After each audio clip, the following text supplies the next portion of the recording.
If bagong diagnose po kayo ng diabetes, huwag po kayong matakot mag-maintenance. Sinabi ko before sa previous video ko that there are 8 defects na na-discover natin kung bakit nagiging diabetic ang isang tao. Now, yung gamot po na ibibigay sa inyo ng doktor once you're diagnosed ang magko-correct ng mga 8 defects na yan. Now, sa umpisa, talagang mahihirapan ng katawan nyo na mag-control ng blood sugar even if you diet and exercise dahil po sa 8 defects na to.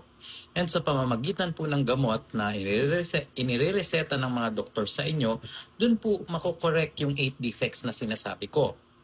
Isipin nyo na lang para po yung sasakyan na humina na ang battery.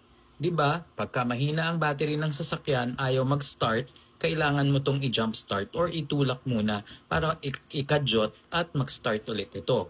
So ganun din po ang ginagawa ng gamot. Tinutulungan i-jump start ang inyong katawan para matuto ulit ito na mag-function properly at gumana at magamit nyo ang inyong blood sugar. Of course, sa umpisa, dahil mataas ang blood sugar nyo, bibigyan talaga kayo ng doktor ng reseta para tulungan ang katawan nyo na magamit nyo ang sugar properly. And once na nagagamit nyo na ang sugar properly with proper diet and exercise, unti-unti nang bababa ang sugar nyo and unti-unti na ring mababawasan ng doktor ang inyong gamot depende po sa level ng inyong blood sugar. Pero sa umpisa, talagang kailangan nyo maggamot muna. Kasi hindi naman po tataas ang inyong blood sugar just because sobra kayong kumain at hindi nag-exercise. Meron po talagang problema na nangyayari sa katawan na kailangang i-correct para maayos ang sugar ninyo and gamot po ang tutulong dito.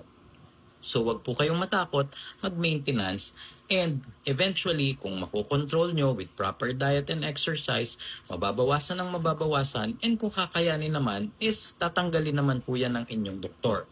But that all depends sa inyo po kung paano nyo didisiplinahin ang sarili nyo.